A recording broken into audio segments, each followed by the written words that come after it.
말씀은 이 요한복음 1장을 보도록 하겠습니다.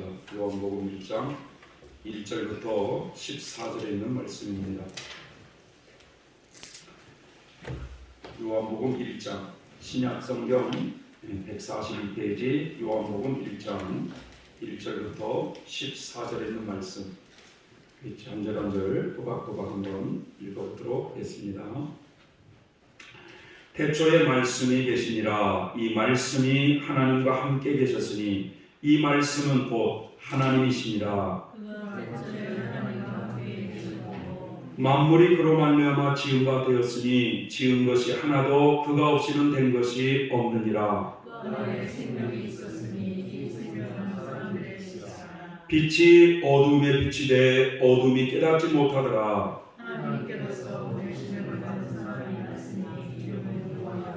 저가 증거하러 왔으니 곧 빛에 대하여 증거하고 모든 사람으로 자기를 인하여 믿게 하려 함이라.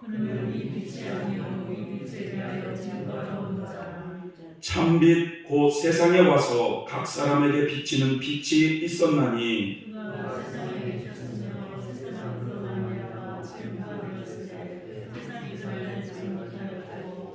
자기 땅에 오매 자기 백성이 영접지 아니하였으나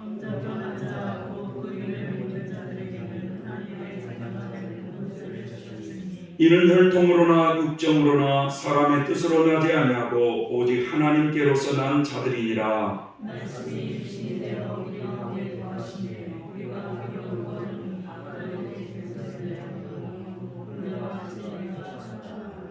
아멘. 우리 14절을 다시 한번 읽어보겠습니다. 시작. 말씀이 육신이 되어, 다른 말로 표현하면 말씀이 인간이 되어, 이런 뜻입니다. 우리 가운데 거하심에 우리가 그 영광을 보니 아버지의 독생자의 영광이요 은혜와 진리가 충만하더라. 오늘 설교 제목은 말씀이 육신이 되어 오신 예수님이라는 제목입니다. 이 요한복음은요, 예수님께서 사랑하시는 제자 바로 사도 요한이 성령의 감동으로 기록된 말씀입니다. 사도 요한은 예수님을 가장 가까이에서 예수님이 누구신지를 보고 경험했던 사람입니다. 예수님의 이 사역에 따라서 마태가 쓴 글, 마가가 쓴 글, 누가가 쓴 글, 요한이 쓴 글이 약간의 차이가 있습니다만 우리가 그렇잖아요. 어떤 그 사람에 대해서 어떤 책을 하나를 써도 사람마다 보는 관점이 약간 다르는, 그래서 책이 그렇게 약간씩 의도가 다르는 모습으로 책이 나올 수 있잖아요. 예. 근데 이 예수님의 사역에 따라서 이 요한복음을 썼던 이 사도 요한, 이 요한복음을 나누어 본다면요, 크게는 이 전반부와 후반부로 딱 나눠져요. 이 요한복음은. 그래서 전반부는 1장부터 12장까지예요. 그리고 후반부는 13장부터 21장까지로 딱 나눠집니다. 그런데 이 요한복음의 전반부는 예수님의 이 사역이 공개적으로 이루어져 있습니다. 백성들을 가르치시며 병든 자를 고치시며 배고픈 무리를 먹이셨습니다. 이때 예수님은 자신의 그 신적인 능력, 그 신성을 행하면서 여러 가지 표적들을 행하십니다. 그래서 이 요한복음의 이 전반부를 가리켜서 이른바 표적의 책이라고 부르기도 합니다. 표적. 그런데 이 요한복음 후반부에는 이제 13장부터 그 예수님의 사역이 비공개적으로 은밀하게 이루어져요. 이때 예수님은 자신들의 제자들만 따로 모아가지고 그들을 대상으로 집중적으로 말씀하십니다. 그 이유는 이제 곧 예수님이 십자가를 지셔야 했기 때문이었습니다. 그래서 이 예수님의 후반부를 가리켜서 이른바 순환의 책이라고 부르기도 합니다. 자, 이렇게 요한복음 전반부에는요, 예수님이 행하신 많은 표적 가운데서 이 대표적인 7가지 기적이 나와요. 제가 왜 이 말씀을 드리냐면 예수님의 신성과 인성이 이 요한복음 전체에 잘 나왔는데 전반부에는 예수님의 신성이 많이 드러나고 있더라 이거예요. 그래서 7가지 기적이 나오는데 첫 번째 2장에 가보면 가나라고 하는 갈릴리의 그 가나라고 하는 그 혼인잔치에 예수님의 어머니와 예수님이 거기에 참석했어요. 제자들도 참석했어요.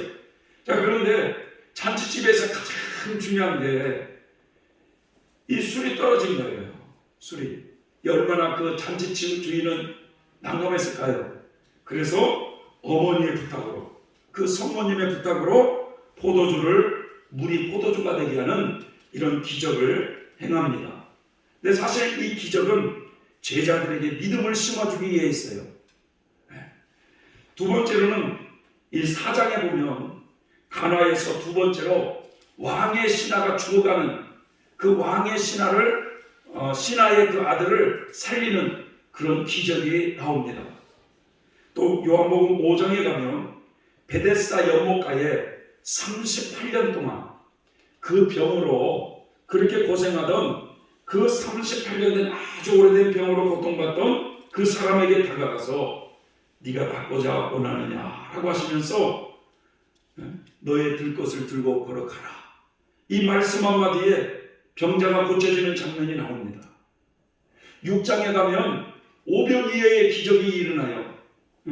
어린아이 한 개 식사분을 가지고 보리떡 5개와 물고기 2마리를 가지고 5,000명이 다 배불리 먹고 12강주리가 남을 정도로 오병이어의 기적을 행합니다.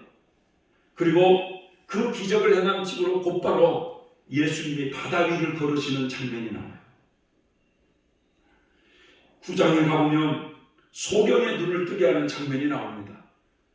태어날 때부터 앞을 보지 못하고 태어난 소경이 있었는데 그 당시 때 많은 사람들은 이 사람이 소경으로 태어난 것은 부모의 죄 때문인가 아니면 자신의 죄 때문인가 그런 것을 많은 의문을 가지고 있었을 때 예수님은 그 소경에게 그것은 죄 때문이 아니라 그를 통해 하나님의 영광을 드러내게 할 것이다 라고 하시면서 그 소경을 보게 하는 기적을 행합니다.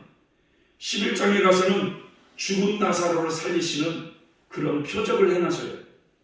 나사로가 죽어 장사를 지내서 벌써 이제 썩은 냄새가 나는 그런 상황임에도 불구하고 그 예수님의 한 말씀 나사로야 나오라 라고 하는 그 한 말씀에 죽은 자가 일어나는 기적이 일어납니다. 이렇게 요한복음의 이 전반부는 하나님의 아들로서 신적인 기적을 베푸시는 이런 장면이 나와요. 그래서 전반부는 예수님의 신성을 강조하고 있어요. 예수님의 신성. 그런데 후반부에서는 예수님의 이제 인성 부분이 집중적으로 강조되고 있습니다. 13장부터 예수님을 십자가를 지시기 전날에 그 제자들을 만찬석에 다 불러놓고 제자들의 발을 씻기면서 뭐라고 말씀하냐면 내가 너희를 이렇게 섬기는 것처럼 너희들은 서로 사랑하라고 이런 말씀을 하세요. 14장에는 내가 아버지께 올라가면 너희를 위해서 처소를 예비할 건데 너희에게 보혜사 성령을 보내주시겠다고 약속하시면서 근심하지 말라라고 말씀하세요. 15장에는 나는 포도나무여 너희는 가지니 너희가 내 안에 붙어 있어야 열매를 맺는다고 강조하십니다. 그러면서 16장에서는 내가 세상에서 환난을 당하나 너희가 세상에서는 환난을 당하나 담대하라 내가 세상을 이겨노라 하시면서 그 제자들이 세상 가운데서 환난을 당할 것을 아시고 위로하시는 장면입니다. 그리고 17장에 가니까 이제 예수님이 간절하게 그 제자들을 위해서 하나님께 기도하는 그런 장면이 나와요. 그러면서 18장부터 20장까지는 이제 인간 예수께서 유대 군병들에게 잡히시고 그 십자가에 그 인간으로서 고난을 당하시는 그런 장면이 나옵니다. 21장에서는 이제 그 죽음의 권세를 이기시고 다시금 부활하심으로 말미암아 자신이 세세토록 살아계심을 제자들에게 믿게 하시고 보이시면서 제자들의 사명을 다시금 각인시키고 하늘로 승천하는 모습이 이렇게 나오고 있습니다. 그래서 이 예수님의 전반적인 그 모습은 딱 둘로 나눴을 때 예수님의 그 신성을 통해서 사람들에게 믿음을 갖게 하시고 또 그렇게 내가 하나님이라고 하는 사실을 믿게 하는 이런 신성을 행하시고, 그리고 후반부에는 인성, 예수님의 그 인간 대신 인간적으로 십자가를 져야 되는 그 고난, 이런 것들을 잘 다루시면서 예수님의 신성과 인성이 완벽하게 조화를 이루고 있는 말씀이라는 거예요. 여러분, 예수님은 누구십니까? 여러분, 유대 백성들이 자꾸 예수님 앞에 질문한 게 그거였어요. 당신은 도대체 누구냐? 당신은 도대체 누구냐? 여러분, 우리가 믿고 있는 예수님은 누구십니까? 예수님이, 세상은 그렇잖아요. 석가모니니 공자님처럼 아주 훌륭한 성인 중에 한 분이시다. 그것은 예수님이 어떤 분인가를 몰랐을 때 하는 말이고, 여러분 이제 믿음 안에서 보니까 예수님은 석가모니니 공자님이니 이런 차원이, 인간적인 차원이 다른, 여러분 다른 분이심을 우리는 알아야 됩니다. 우리가 믿고 있는 그 예수님은 누구시냐? 이거예요. 예수님은 완전하신 하나님이시며 완전하신 인간이시다. 여러분 이거 믿습니까? 그러니까 완벽하신 인간으로서 그분은 이 땅에서 인간이 살면서 어려움을 당하는 그 모든 순환을 완벽한 인간으로서 그걸 다 경험하신 분이셔요. 그래서 능히 시험을 당하시는 우리 인간을 도우실 수 있는 분이시다라고 히브리서에서는 그렇게 말씀하고 있어요. 그리고 완벽한 인간으로서 하나님을 가장 모범적으로 섬김의 모습을 보여주신 분이시거든요. 그런데 여러분, 이 신학적으로 말이죠, 이 예수님의 이 신성과 인성은 아주 문제가 많았던 것입니다.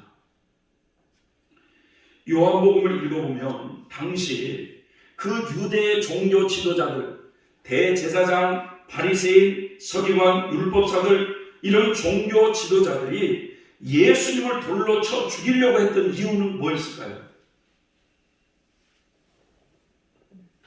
그것은 하나님과 자신이 하나라고 말을 하는 거예요. 예수님이 뭐라고 말씀하냐면 아버지와 나는 하나입니다. 그러니까 유대인들은 예수님을 인간 예수로 바라봤거든요. 나사렛 사람으로만 봤어요. 내가 저 사람의 아버지를 알고 있다. 그런데 그가 하나님과 동등하다고 말씀을 하실 때 하나님의 이름을 모독했다는 이유로 돌을 들어 예수님을 죽이려고 했던 거예요. 예수님은 누누이 강조합니다. 나는 하늘에서 왔다. 하늘에서 왔다는 거예요.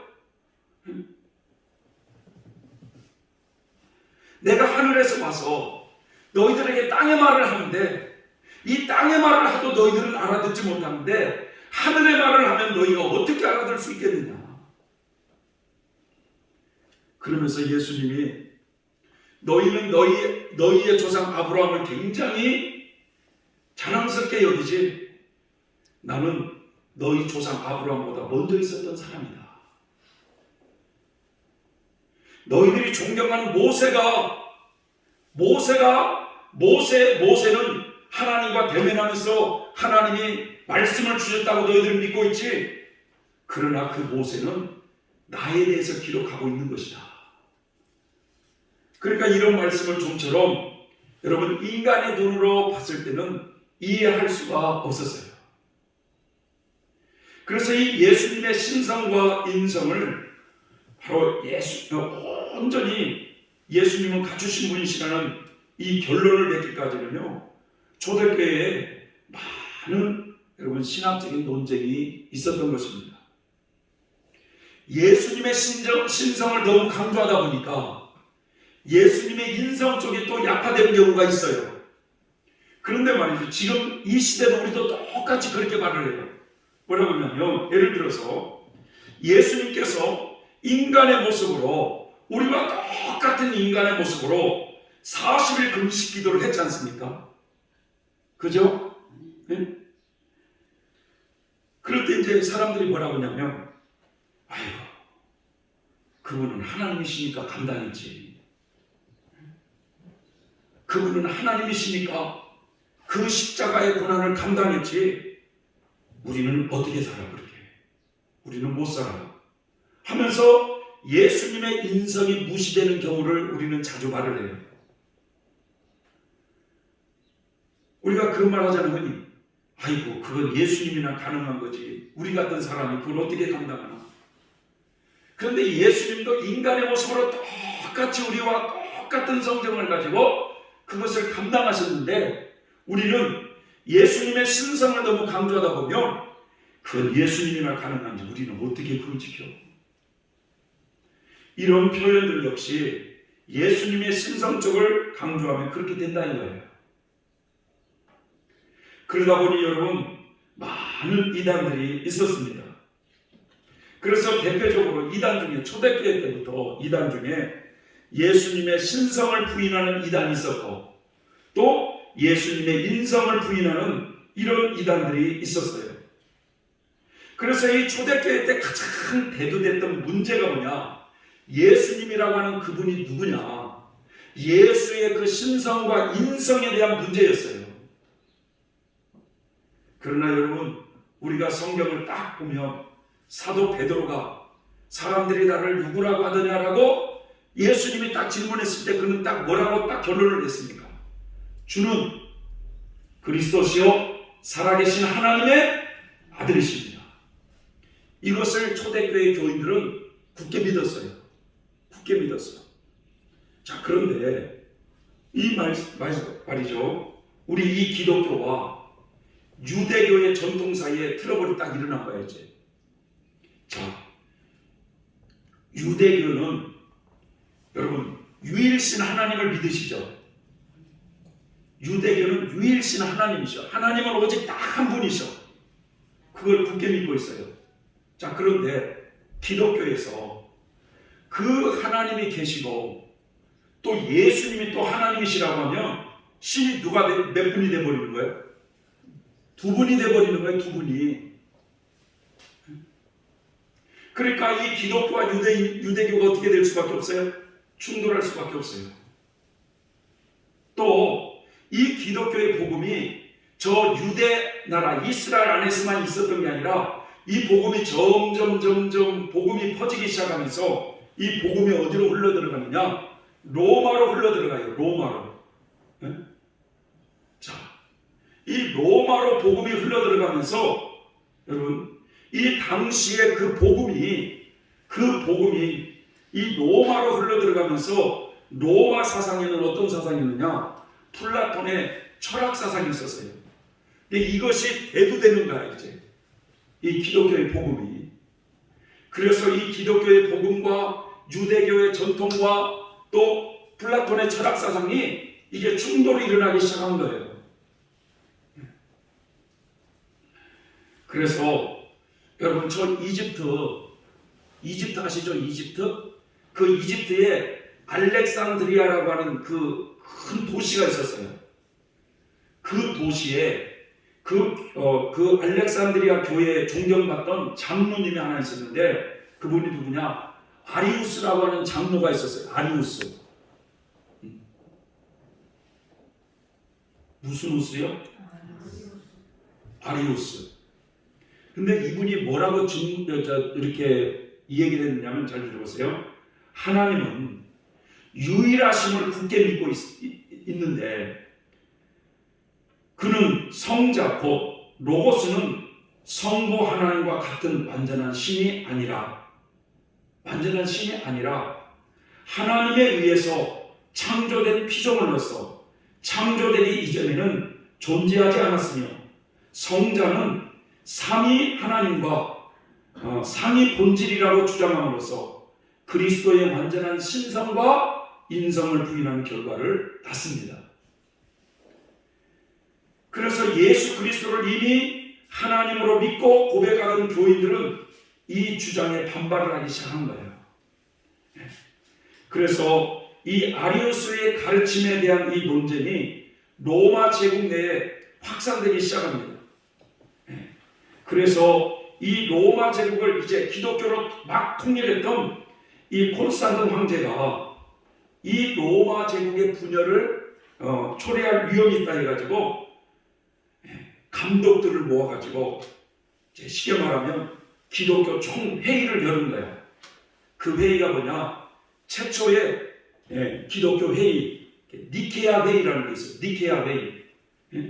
325년에 그래서 이 니케아 공회의에서 아리우스를 이단으로 딱 정죄시키는 거예요.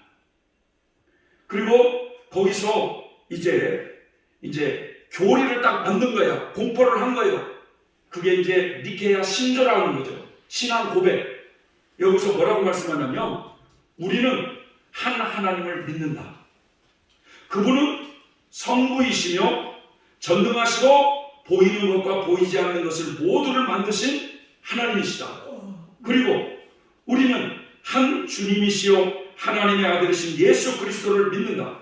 그분은 성부로부터 나셨고 독생자이시며 성부의 본질로부터 나오셨으며 하나님으로부터 나온 하나님이시며 빛으로 나온 빛이시며 피조된 것이 아니라 성부 하나님과 동일 본질, 동일 본질이신 분이시다. 하나님보다 조금 아래에 있는 그게 아니라 하나님과 동일하신 분이시다. 우리는 성령을 믿는다.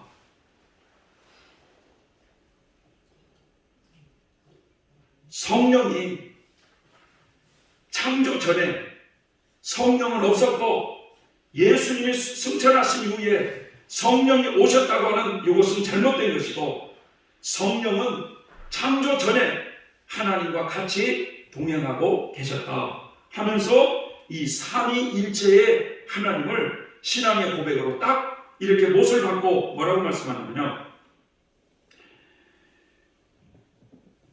이것을 인정하지 않는 것은 이단으로 정죄한다라고 말씀한 거예요. 그래서 여러분 우리 기독교는 여러분 삼위의 하나님을 믿고 있고 그리고 그 예수님은 바로 하나님이심을 우리는 지금 믿고 있는 겁니다. 믿어지셔요 여러분?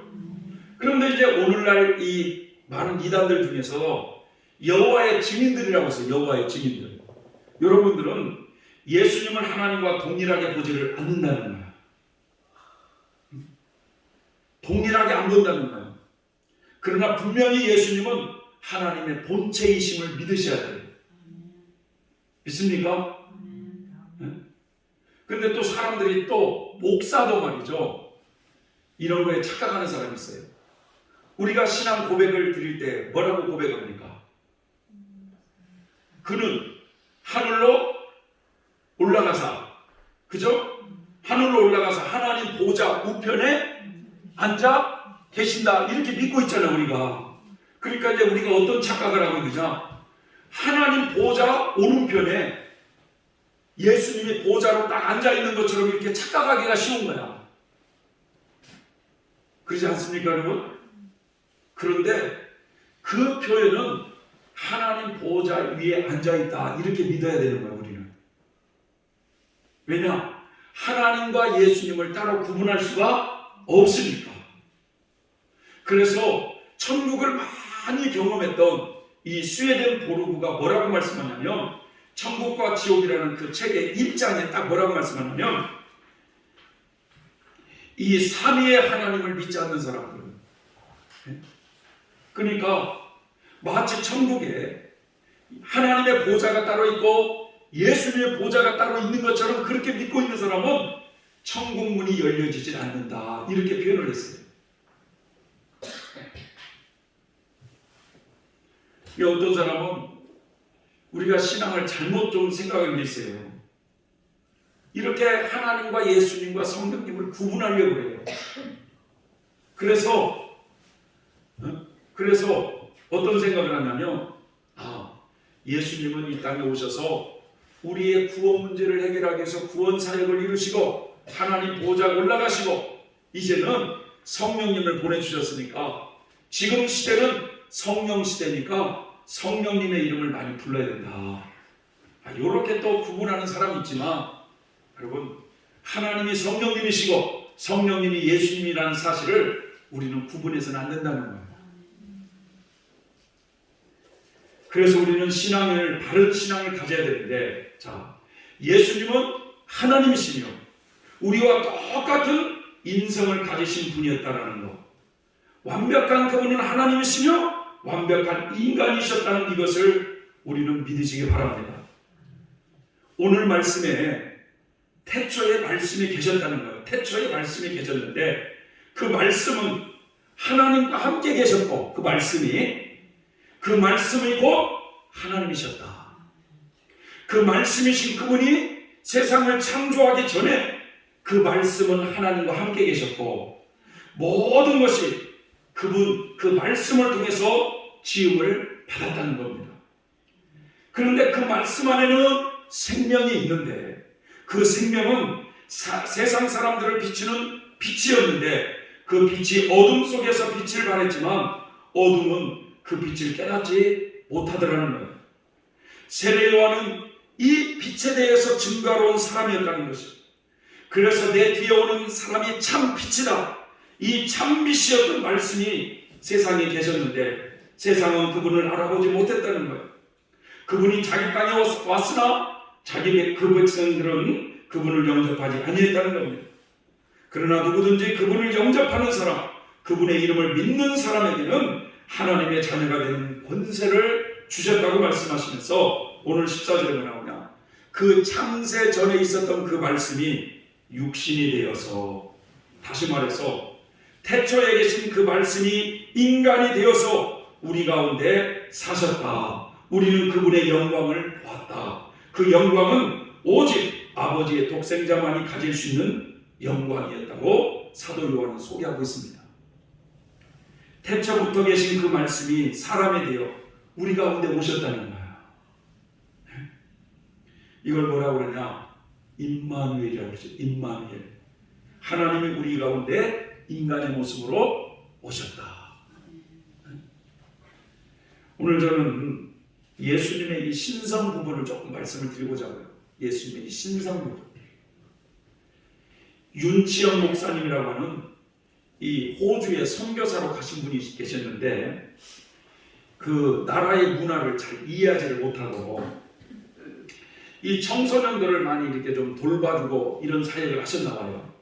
그런데 그 호주의 한 여고등학생이 부모님의 마음을 그렇게 속을 썩이더라는 거예요. 그래서 자기가 보니까 이 버릇이 없이 부모한테 너무 버릇이 없이 너무 이 못된 짓을 하니까 저걸 좀 혼내줘야 되겠다. 예수님의 사랑으로 혼내줘야 되겠다 하면서 아마 이 선교사님이 그 여자애를 아마 좀 때렸나 봐요. 그런데 이 청소년 보호법에 걸려가지고 이 선교사님이 호주 교도소로 들어가게 된 거예요. 교도소. 선교하러 갔다가 어디 들어갔느냐? 교도소로 들어갔어요. 그런데 문제는 하나님은 그 교도소에 보낸 이유가 있는 줄 믿습니다. 하나님이 다 이유가 있어서 그렇게 한 거예요. 그래서 이 마약범들, 살인범, 강간범 이런 아주 살벌한 그런 사람들이 들어와 있는 이 교도소에 신기하게 자기는 목사로 왔잖아요. 그러니까 사람들이 뭐라고, 너 어떻게 해서 무슨 죄 졌다고 왔냐? 자기는 마약범으로 왔고 막 그런데 나는 목사다가 왔다. 그러니까 너 같은 사람 여기 들어올 사람이 아닌데 어떻게 들어왔냐? 해가지고 말이죠. 사람들이 귀를 기울이기 시작하는데 많은 사람들에게 복음이 전파된다는 이 소식이 들으니까 어느 이슬람이라고 하는 이 애가 그 선교사를 죽이려고 계획을 딱 한 거예요. 가로는 말이죠. 이 이슬람 애가 예수가 누구냐?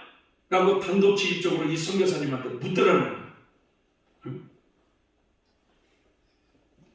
신동숙 권사님, 예수가 누구냐? 하면서 그냥 단도직입적으로 확 묻는 거예요. 그러니까 처음에는 이 선교사님이 예수는 참 선한 사람이다. 아주 우리에게 좋은 일을 많이 해준 선한 사람이다. 이렇게 얘기를 한 거예요.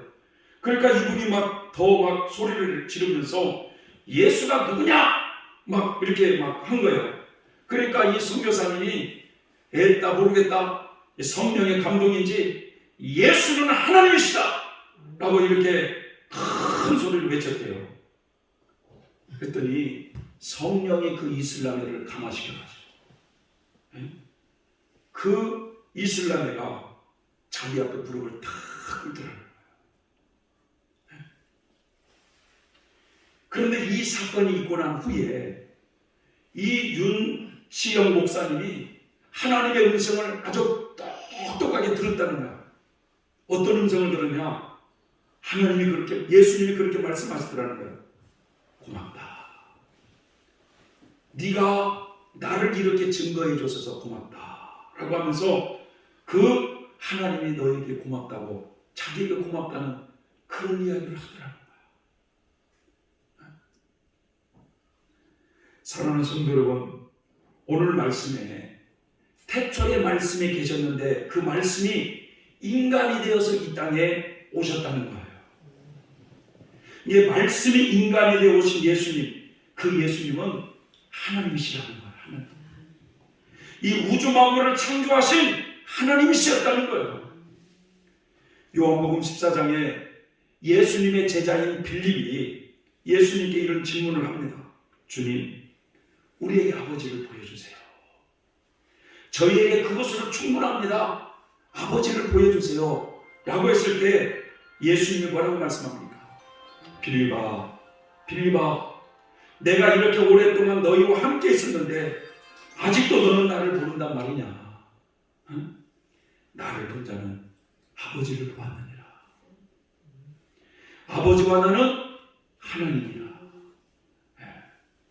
성도 여러분, 우리 주변에 그 여호와의 증인들이라고 하는 이단들은요, 예수님을 하나님으로 보지 않는 거예요.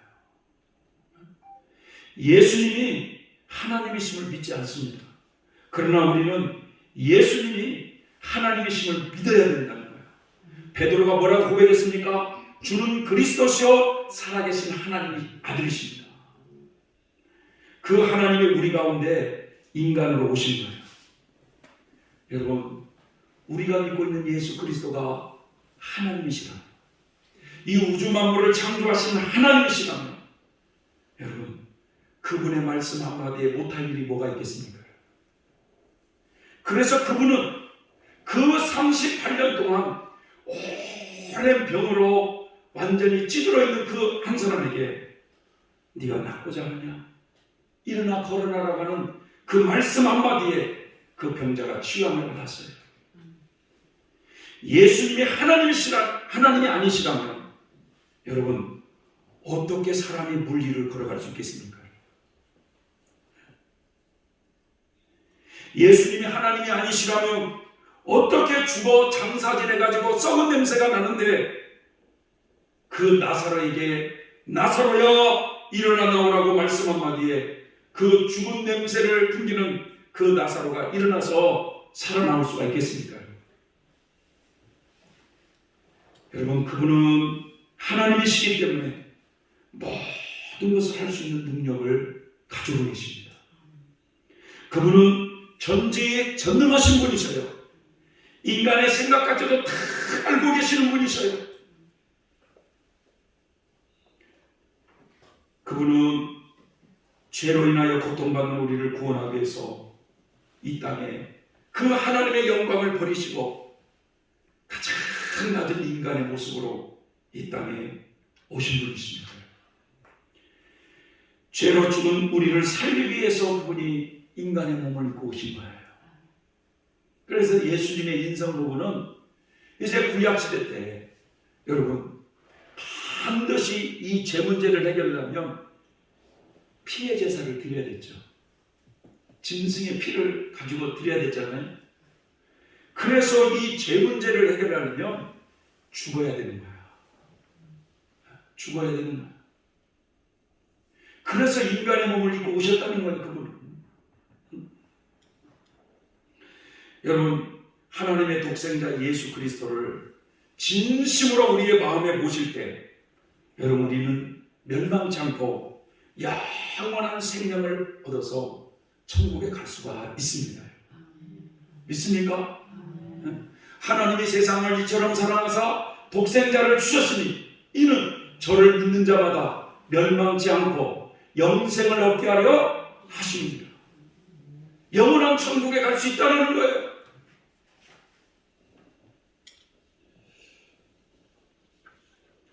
여러분, 우리는 지금 그분을 나의 주님으로 모시고 있습니다. 그분은 하나님이신데 그분이 나의 구세주로 우리는 믿고 있어요. 지금은 고인이 되셨지만 그 기장교단에서 목회하셨던 그 이중표 목사님이라고 하신 분이 있어요. 이중표 목사님. 암으로 돌아가셨죠. 근데 그분이 저기 그 전라북도 옥구 시골에서 참 목회할 때 이런 이야기가 있어요. 주일학교에 어떤 한 어린이가 나온 거예요, 교회를. 그런데 그 아이의 아버지는 시골에서 말이죠, 자수성가한 그런 부지런한 농부였어요. 그래서 이 아이가 꾸준하게 이렇게 나오니까 목사님의 전도로 이 아이의 어머니가 교회를 나오기 시작한 겁니다. 그러자 이 어머니가 교회 생활을 조금 해보니까 너무 좋은 것 같아요. 그래서 남편도 교회를 좀 나올 수 있도록 그렇게 열심히 기도를 했어요. 자, 그래서 기도에 응답이 되었는지 모르지만 어느 주일날 말이죠, 그 남편이 그 부인을 따라서 교회에 나온 거예요. 예배를 마치자 그 남편이 목사님에게 뭐라고 말씀하냐면, 목사님, 우리 집에 한번 좀 와보세요 라고 이렇게 말을 한 겁니다. 그래서 이튿날 목사님이 기쁜 마음으로 그 집에 찾아가가지고 집안도 둘러보고 그 가정을 위해서 이제 기도를 이렇게 해드린 거죠. 근데 이 기도를 이렇게 봤던 그 남편이 목사님께 이렇게 물었어요. 목사님, 예수를 믿게 되면 비용이 얼마나 듭니까? 라고 물었어요. 시골에서 어렵게 자수성가한 사람이라서 교회를 다니면 얼마나 돈이 드는지 궁금했던 거예요, 이분은. 또 다른 사람들에게 들으니까 교회를 다니는 것보다 성당을 다니면 돈이 적게 든다더라, 이런 소리를 들었던 거예요. 왜냐, 성당에는 11조 얘기를 잘 안 하는데 교회는 11조를 내라고 이런 얘기를 들었나 봐요. 그런데 성당도 여러분 11조라는 게 다 있습니다. 그게 뭐냐? 교무금이라고 있어요. 교무금. 그래서 1년 동안 당신이 이 11조를 얼마 낼 수 있느냐 해가지고 장부에 적어요. 그러면 이 교무금을 이렇게 받으러 다녀 이제. 그게 11조야 그게. 네. 그러니까 다른 사람들에게 들으니까 이렇게 교회를 다니는 것보다 성당에 다니면 돈이 적게 든다더라, 이런 것을 목사님에게 솔직하게 얘기를 한 거죠. 그러자 목사님이 이렇게 말씀한 거예요. 선생님, 비용이 얼마나 들면 예수를 믿으시렵니까? 라고 물었어요. 그러니까 이 남편이 뭐라고 하냐면, 담배값 정도 믿겠습니다, 이렇게 말을 하는 거예요. 담배값 정도. 교회를 다니면 담배를 끊어야 된다는 생각에 평소에 담배를 사던 그 돈만큼만 헌금을 해도 된다면 자신이 예수를 믿겠다는 그 말이었어요.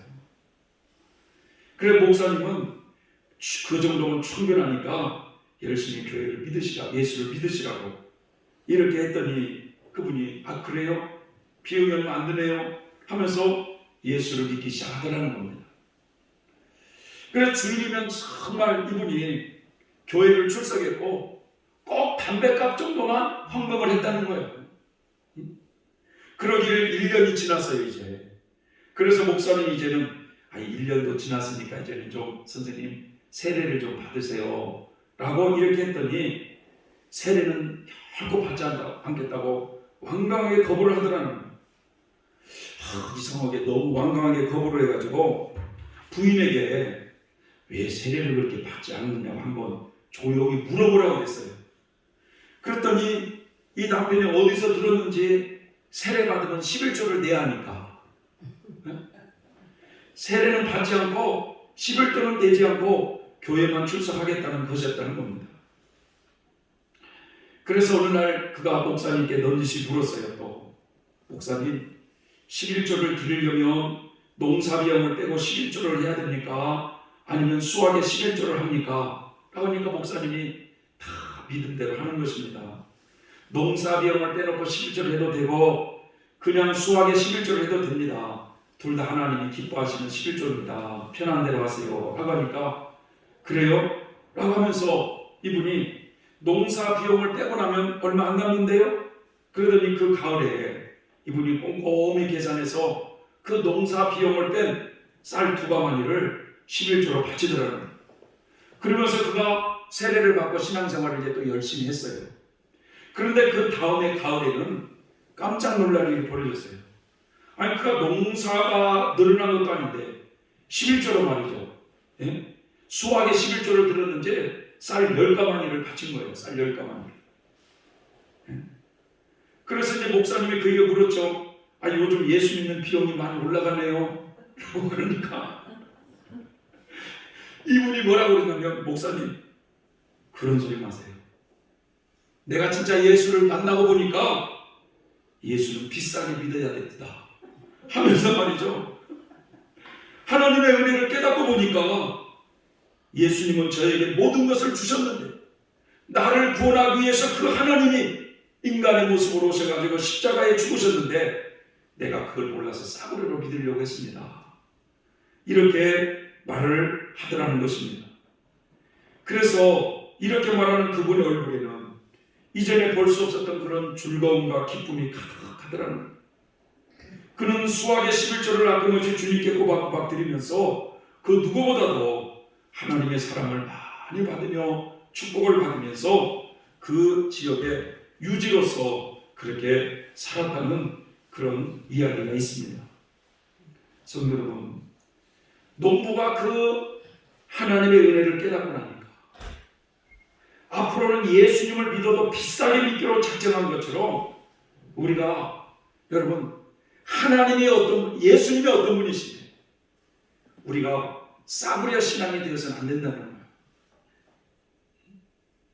그렇다고 해서 늘 무슨 교회에 돈을 바치라는 이런 의미가 아니라 그분은 바로 하나님이셨는데 이 우주 만물을 창조하신 하나님이신데 그분이 나를 구원하기 위해서 이 땅에 오셨다면 이것을 우리가 굳게 믿는다면 그 예수님을 우리는 비싸게 믿는 신앙인이 되어야 된다는 것이죠.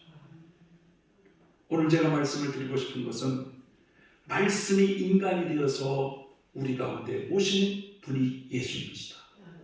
그래서 우리의 신앙은 예수님은 누구시냐? 석가모니나 공자님처럼 착한 사람이다, 선한 사람이다. 그건 차원이 달라. 그건 하나님이셨다. 그분은 하나님과 동일하신 분이시다. 이 믿음의 토대 위에 그분은 완벽한 하나님이셨고 완벽한 인간으로서 하나님을 어떻게 섬겨야 되는지 우리에게 본을 보여주셨고 우리의 구원을 위해서 십자가상에 물과 피를 다 쏟아주기까지 십자가상에서 죽으신 분이시 바로 예수 그리스도시다. 그래서 사도 베드로의 고백처럼 주는 바로 그리스도시요 살아계신 하나님이십니다라고 하는 이 신앙의 고백이 결코 흔들림 없이 여러분 최고의 신 중의 신 하나님을 우리는 마음에 모시고 살아가는 분이니 아무것도 염려하지 말고 그분을 더 의지하면서 그분께 모든 걸 맡기고 그분께 간구하면서 우리 인생을 살아가는 복된 성도들이 되시기 바랍니다. 기도하겠습니다. 고마우신 하나님 아버지 감사합니다. 초대교회 때 많은 신앙의 혼란이 있었고 예수님의 신성과 인성에 대한 논쟁이 많이 있었습니다. 그러나 많은 참 신앙인들의 도움을 통해서 이단과의 싸움을 통해서 바른 신앙을 우리에게 가르쳐 주셔서 이제 이렇게 우리가 2000년이 지난 후에 바른 신앙의 도대 위에 하나님을 섬길 수 있는 은혜를 주시네 진심으로 감사하고 감사합니다. 우리가 믿는 예수 그리스도 그분은 어떤 분이신가를 우리의 마음판에 깊이 새기셔서 그분은 참 하나님이시라고 하는 이런 신앙의 고백의 토대 위에 하나님을 잘 섬기는 우리의 신앙생활이 되게 하여 주시옵소서. 예수님의 이름으로 기도 올려옵나이다. 아멘.